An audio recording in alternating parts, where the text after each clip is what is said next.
ഞാൻ ചെയ്യിപ്പിക്കും. Hi, welcome back to my YouTube channel.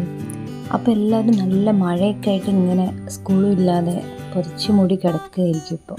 പക്ഷേ എനിക്കങ്ങനെ കിടന്നാൽ പോരാട്ടോ. ഞാൻ ഇന്ന് 2 സ്പെഷ്യൽ ഗസ്റ്റിനെ ബ്രേക്ക്ഫാസ്റ്റ് കഴിക്കാൻ വേണ്ടി ക്ഷണിച്ചിട്ടുണ്ട്. വേറെ ആരുമല്ല, ഇപ്പം എൻ്റെ 2 അനിയത്തിമാരാണ്.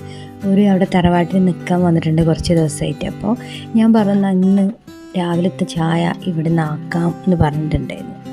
അങ്ങനെ വരും. പക്ഷേ അതിൽ വലിയ കാര്യമായിട്ടൊന്നും ഉണ്ടാക്കണ്ടല്ല. അങ്ങനെ ഒന്നും കഴിക്കാൻ പറ്റാത്തവരും കഴിക്കാത്തവരൊക്കെ ആണ്. ഒരമ്മായിക്ക് തീരെ നോൺ അങ്ങനെ കഴിക്കാത്ത ആളാണ്. അപ്പോൾ ഞാൻ വെജ് കുറുമയും പത്തിരിയും ചിക്കൻ ഫ്രൈയും മറ്റേ അമ്മായിക്കൊക്കെ വേണ്ടിയിട്ട് ഉണ്ടാക്കുന്നുണ്ട്. ഇന്നാണെങ്കിൽ നല്ല മഴയാണ്. ഇങ്ങനെ ശക്തിയിൽ പെയ്യുന്ന കാണുമ്പോൾ എനിക്ക് ഭയങ്കര പേടിയാണ് കേട്ടോ. അപ്പോൾ ഞാൻ വയനാട്ടിലാണല്ലോ ഉമ്മ ഇപ്പൊക്കെ ഉള്ളത്.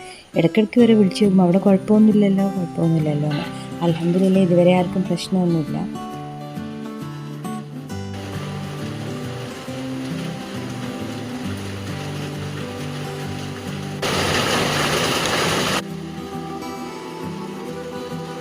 ഞാൻ ആദ്യം പൂരിയോ ചപ്പാത്തിയോ ഒക്കെ ഉണ്ടാക്കാമെന്ന് വിചാരിച്ചിരുന്നു.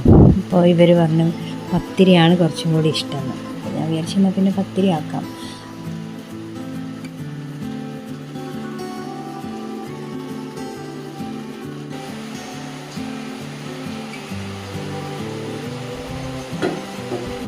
മഴ മാത്രമല്ല, നല്ല കാറ്റും അതിൻ്റെ കൂടെ ഉണ്ടായിരുന്നു. അപ്പം ഞാൻ ഇതിൻ്റെ ഇടയിൽ കൂടെ കുക്കിങ്ങും അതേപോലെ ക്ലീനിങ്ങും എല്ലാം കൂടെ ഒരുമിച്ച് ചെയ്യുകയാണ് കേട്ടോ.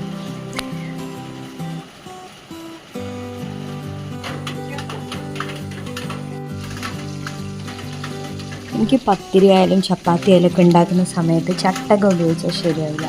കൈ കൊണ്ട് തന്നെ തിരിച്ചു മറിച്ചിട്ടിട്ട് ശീലമായിപ്പോയി.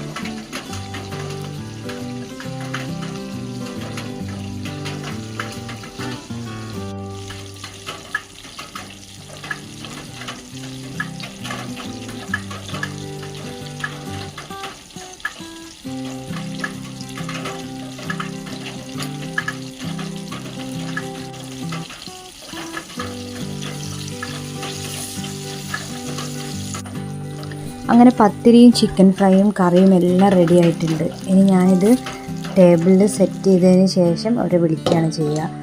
അപ്പോൾ നടന്നു വരാനൊക്കെ കുറച്ച് ബുദ്ധിമുട്ടുണ്ട് രണ്ടാൾക്കും.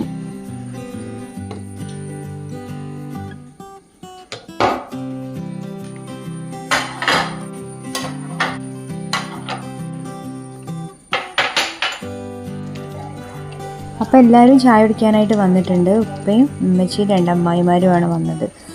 പിന്നെ ചെറിയ ആൾ ഉറങ്ങുകയാണ്. മറ്റേ ആളെ കൊണ്ട് ഷെഫി മദ്രസയിലേക്കും പോയിട്ടുണ്ട്.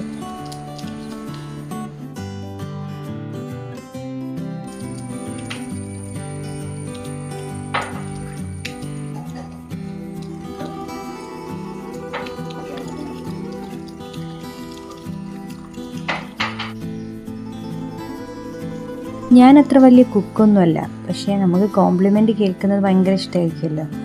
അപ്പോൾ ഞാൻ ഉണ്ടാക്കിയ കറി ഇതൊക്കെ എനിക്കൊരു പേടി ഉണ്ടായിരുന്നു. പക്ഷേ അമ്മായിക്ക് കറി നല്ല ഇഷ്ടപ്പെട്ടിട്ടുണ്ടെന്ന് പറഞ്ഞു. ഉപ്പയ്ക്ക് ഈ 2 അനിയത്തിമാരെ കൂടാതെ ഒരു അനിയത്തി കൂടി ഉണ്ടായിരുന്നു. മരിച്ചു പോയി 2-3 വർഷമായി. പിന്നെ ഒരു ഏട്ടൻ ഉണ്ടായിരുന്നു. അത് ഞാൻ കണ്ടിട്ടേ എല്ലാവരും ഓരും പെട്ടെന്ന് മരിച്ചവരാണ്. അങ്ങനെ ചായയൊക്കെ കുടിച്ച് ഇവരെല്ലാവരും പോയി. അമ്മായിമാർ 2 ഇവിടെ ഇരുന്ന് സംസാരിച്ചു. അപ്പോൾ ഞാൻ വേഗം ചായ കുടിച്ച സമയത്ത് കുറച്ച് കഴിഞ്ഞപ്പം ഈ കൊണ്ടോട്ടിയുള്ള അമ്മായി പോയി. മറ്റവരെല്ലാവരും കൂടി അവിടെ കിടന്നിട്ട് TV-യിൽ നമ്മളെ വീഡിയോസ് കണ്ട് കിടക്കുകയാണ് കേട്ടോ. അങ്ങനെ 2 ദിവസം കൂടി കഴിഞ്ഞപ്പോൾ ഇവർ 2 ആളും തിരിച്ചു പോയി.